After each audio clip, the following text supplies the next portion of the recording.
নেই, আল্লাহ তাআলার দো নেই। আল্লাহ তাআলার পক্ষ থেকে তার গোলামদের প্রতি এই যে মেহেরবানি, এর জন্য নত শিরে আরেকবার আমি শুকরিয়া আদায় করছি, আলহামদুলিল্লাহ। সম্মানিত বন্ধুগণ, যাদের ত্যাগ এবং কুরবানির বিনিময়ে 15.5 বছরের কঠিন অন্ধকার যুগের যাতাতলে পিষ্ট হয়ে যারা তিলে তিলে দুনিয়া থেকে নির্যাতিত হয়ে বিদায় নিয়েছেন, অপশক্তির বিরুদ্ধে প্রতিবাদ করতে গিয়ে বিদায় নিয়েছেন, যারা লড়াই করে আহত হয়েছেন, পঙ্গুত্ব বরণ করেছেন, আমরা তাদের সকলের কাছে গভীরভাবে ঋণী।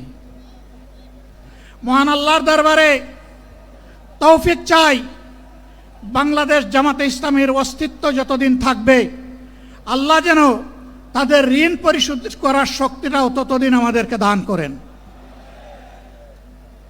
আমি গভীর পরিতাপের সাথে আপনাদেরকে জানাচ্ছি, আজকের এই বিশাল সমাবেশ আয়োজন করতে গিয়ে আমাদের তিনজন ভাই ইতিমধ্যেই দুনিয়া থেকে বিদায় গ্রহণ করেছেন।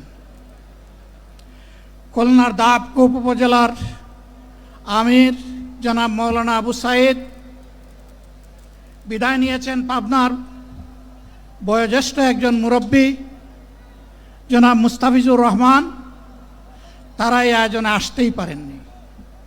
আসার পথেই আল্লাহ তাআলা তাদেরকে তার কাছে তুলে নিয়েছেন। আরেকজন ভাই এখানে অসুস্থ হয়ে তিনিও ইন্তেকাল করেছেন, শাহ আলম। মহান রবের দরবারে দোয়া করি, আল্লাহ তাআলা তাদের উপর রহম করুন, তাদেরকে ক্ষমা করুন, জান্নাতুল ফেরদাউসের নিয়ামত তাদেরকে দান করুন, তাদের আপনজনকে আল্লাহ তাআলা সবরে জামিল আতা করুন। সম্মানিত ভাইয়েরা, আবু সাইদরা যদি বুক পেতে না দাঁড়াতো, এই জাতির মুক্তির জন্য যদি বুকে গুলি লুফে না নিত, হয়তোবা আজকের এই বাংলাদেশটা আমরা দেখতাম না। ইতিমধ্যে হয়তো আরো অনেক মানুষের জীবন ফ্যাসিবাদীদের হাতে চলে যেত। 24-এ জীবন বাজি রাখা এই যুদ্ধটা যদি না হতো, তাহলে আজকে যারা বিভিন্ন ধরনের কথা এবং দাবি দাওয়া পেশ করছেন, তারা তখন কোথায় থাকতেন? অতএব আসুন, যাদের ত্যাগের বিনিময়ে আল্লাহ তাআলার এই নিয়ামত পাওয়া, তাদেরকে যেন অবজ্ঞা এবং অবহেলা না করি। শিশু বলে তাদেরকে যেন তুচ্ছ তাচ্ছিল্য না করি। অহংকার বলে অন্য দলকে যেন তুচ্ছ তাচ্ছিল্য না করি। অরাজনৈতিক ভাষায় আমরা যেন কথা না বলি। যদি এগুলো আমরা পরিহার করতে না পারি, তাহলে বুঝতে হবে যারা পারবেন না, ফ্যাসিবাদের রোগ তাদের মধ্যে নতুন করে বাসা বেঁধেছে। আমরা আশা করব আমরা এগুলা করব না, কেউ এগুলা করবে না, বরঞ্চ রাজনৈতিক শিষ্টাচার রক্ষা করে জাতীয় ঐক্যের বীজতলাটা আমরা সবাই মিলে একসাথে তৈরি করব ইনশাআল্লাহ। সম্মানিত ভাইয়েরা, আসরের নামাজ আসন্ন, আরো অনেক বক্তা ছিলেন, তাদেরকে আমরা দিতে পারি নাই, আমরা দুঃখিত। এজন্য আমার লম্বা কথা বলার সুযোগ নেই। যারা এখানে কথা বলেছেন, তারা আমার মনের কথাগুলোই তুলে ধরেছেন। আমি শুধু বলতে চাই, আগামীর বাংলাদেশটা কেমন হবে? আমি বলি আরেকটা লড়াই হবে ইনশাআল্লাহ। একটা লড়াই হয়েছে ফ্যাসিবাদের বিরুদ্ধে, আরেকটা লড়াই হবে দুর্নীতির বিরুদ্ধে ইনশাআল্লাহ। এই দুর্নীতির মূল উৎপাটন করার জন্য যা দরকার, আমরা তারুণ্য এবং যৌবনের শক্তিকে একত্রিত করে সেই লড়াইয়েও ইনশাআল্লাহ আমি জয়লাভ করব। প্রিয় ভাইয়েরা, জামাত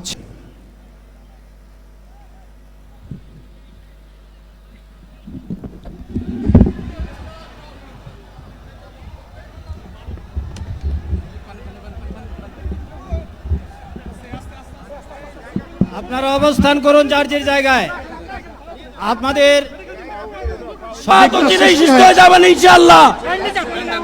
আমি আল্লাহ তাআলার শুকরিয়া আদায় করি, আল্লাহ তাআলার শুকরিয়া আদায় করি আবার আপনাদের সামনে দাঁড়াতে পেরেছি। আমি বলেছিলাম দুর্নীতিমুক্ত বাংলাদেশ ইনশাআল্লাহ সবাইকে নিয়ে আমরা গড়ব। এ লড়াই বন্ধ হবে না। বাংলার মানুষের মুক্তি অর্জন হওয়া পর্যন্ত আমাদের লড়াই অব্যাহত থাকবে। বলছিলাম জামাতে ইসলামী যদি আল্লাহর ইচ্ছা এবং জনগণের ভালোবাসায় বাংলাদেশের মানুষের সেবা করার সুযোগ পায়, তাহলে মালিক হবে না, সেবক হবে ইনশাআল্লাহ। আজ আমি ঘোষণা দিচ্ছি, লক্ষ জনতাকে সাথে নিয়ে বাংলাদেশ জামাতে ইসলামী থেকে যারা আগামীতে সংসদ সদস্য হিসাবে নির্বাচিত হবেন, আরে আপনারা কথা বন্ধ করেন, আপনারা কথা বন্ধ করেন, সবাই বসে পড়েন, সবাই বসেন, বসেন, কেউ দাঁড়াবেন না, সবাই বসেন।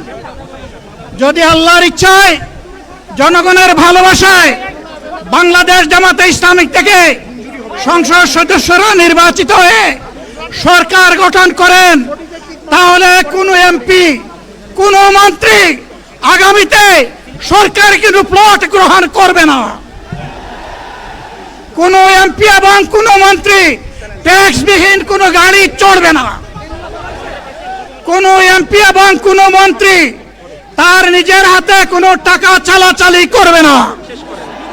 কোন এমপি এবং কোন মন্ত্রী যদি তার নির্দিষ্ট কোনো কাজের জন্য বরাদ্দ পেয়ে থাকেন, কাজ শেষ হওয়ার সাথে সাথে বাংলাদেশের 18 কোটি মানুষের কাছে তারা তার প্রতিবেদন তুলে ধরতে বাধ্য হবে। সম্মানিত বন্ধুগণ, চাঁদা আমরা নিব না, দুর্নীতি আমরা করব না, চাঁদা আমরা নিতে দেব না, দুর্নীতি আমরা সহ্য করব না। এই বাংলাদেশটাই আমরা দেখতে চাই। যুবকদেরকে আমরা স্পষ্ট ভাষায় বলতে চাই, বন্ধুগণ, তোমাদের সাথে আমরা আছি।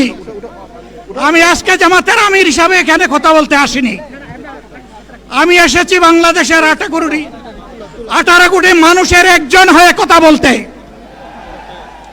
আমি শিশুদের বন্ধু, আমি যুবকদের ভাই, আমি বয়স্কদের সহযোদ্ধা, আমার বোনদের আমি ভাই। সুতরাং তাদের মুক্তির জন্যই আমি দায়িত্ব নিয়ে আজকে এখানে দাঁড়িয়েছিলাম। আল্লাহর ইচ্ছা শরীর আমাকে সাময়িকভাবে সহযোগিতা করে নাই, এটাও আল্লাহর ইচ্ছা যে এখন আল্লাহ আমাকে কথা বলার সুযোগ দিচ্ছেন। আমি বলতে চাই, বাংলাদেশের নির্দিষ্ট কোন শ্রেণীর মুক্তির জন্য আমাদের এই লড়াই নয়। রাস্তার একজন পরিচ্ছন্নতা কর্মী, চা বাগানের একজন শ্রমিক, রক্ত পানি করে ঘাম জড়ানো আমার একজন রিক্সা চালক ভাই মাঠে ময়দানে বাংলাদেশের মানুষের মুখে যারা এক মুঠো ভাত তুলে দিতে চায়, আমার সেই কৃষক বন্ধুটি, আমি তাদের হয়ে আজকে এখানে কথা বলতে এসেছি। আমি কোনো অভিজাত শ্রেণীর হয়ে এখানে কথা বলতে আসিনি। আল্লাহ তাআলার অশেষ মেহেরবানি, আজীবন সকল রক্ত চক্ষুকে উপেক্ষা করেছি, জেল জুলুমের পরোয়া করি নাই। আমার আফসোস, 24 সালে জাতিকে মুক্তি দিতে গিয়ে যারা জীবন দিয়ে শহীদ হলো, আমি তাদের একজন হতে পারলাম না। আপনাদের কাছে দোয়া চাই, ইনসাফের ভিত্তিতে একটি দেশ গড়ে তোলার জন্য আগামীতে যে লড়াই হবে, আমার আল্লাহ যেন সেই লড়াইয়ে আমাকে একজন শহীদ হিসাবে কবুল করেন। সম্মানিত বন্ধুগণ, আমাদের প্রিয় শহীদ নেতৃবৃন্দ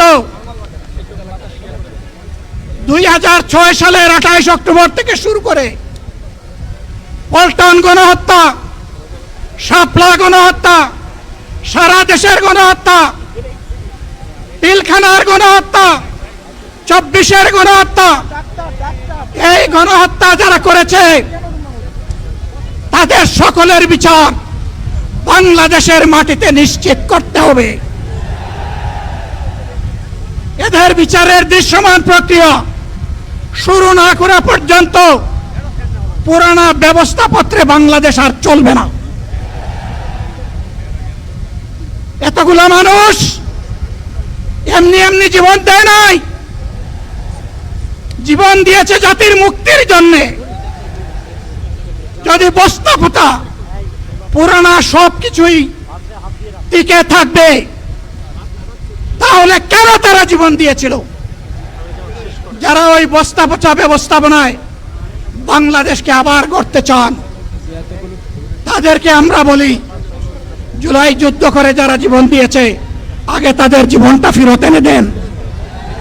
যদি শক্তি থাকে ফেরত এনে দেন। আপনারা পারবেন না, যেহেতু পারবেন না কাজেই নতুন ব্যবস্থায় নতুন বাংলাদেশ গড়ে তোলা হবে ইনশাআল্লাহ। শিশু, কিশোর, যুবক, মা, বোন, শ্রমিক, ছাত্র, জনতা, ব্যবসায়ী সবাইকে যেই দেশ, যেই সংবিধান, যেই রাষ্ট্র নিরাপত্তা দিতে পারবে সেই নতুন বাংলাদেশ আমরা গড়ে তুলতে চাই। ভাইয়েরা, আমাকে সবাই চাপ দিচ্ছে, কেউ বলে ভাই শেষ করেন, কেউ বলে চাচা শেষ করেন। আমি তাদেরকে নিশ্চয়তা দিয়ে বলছি, আমার মৌত আমার আল্লাহ নির্ধারিত সময় থেকে 1 সেকেন্ড আগে হবে না, এবং হায়াত যা দিয়েছেন তার 1 সেকেন্ড আগেও আমি যাব না। অতএব মহান আল্লাহর কাছে আবারও তৌফিক চাই। আপনাদের কাছে যে কষ্ট হয়েছে আপনারা, আমি তো এখানে শান্তিতে বসাচ্ছিলাম আর চতুর্দিকে শুধু দৃষ্টি বুলাচ্ছিলাম, কি কষ্ট হচ্ছে আমার ভাইদের। প্রিয় ভাইরা, এই কষ্ট আল্লাহর জন্য। এই কষ্ট কার জন্য? ইনশাআল্লাহ আল্লাহ তাআলা আপনাদেরকে তার উপযুক্ত যা দুনিয়া দিবেন, আখিরাতে দিবেন। আপনাদের এই ত্যাগের বিনিময়ে নতুন বাংলাদেশ আমরা পেয়ে যাব। আসুন সেই নতুন বাংলাদেশের জন্য একবার স্লোগান দিয়ে শেষ করি, নারায়ে তাকবীর। আসসালামু আলাইকুম ওয়া রাহমাতুল্লাহ।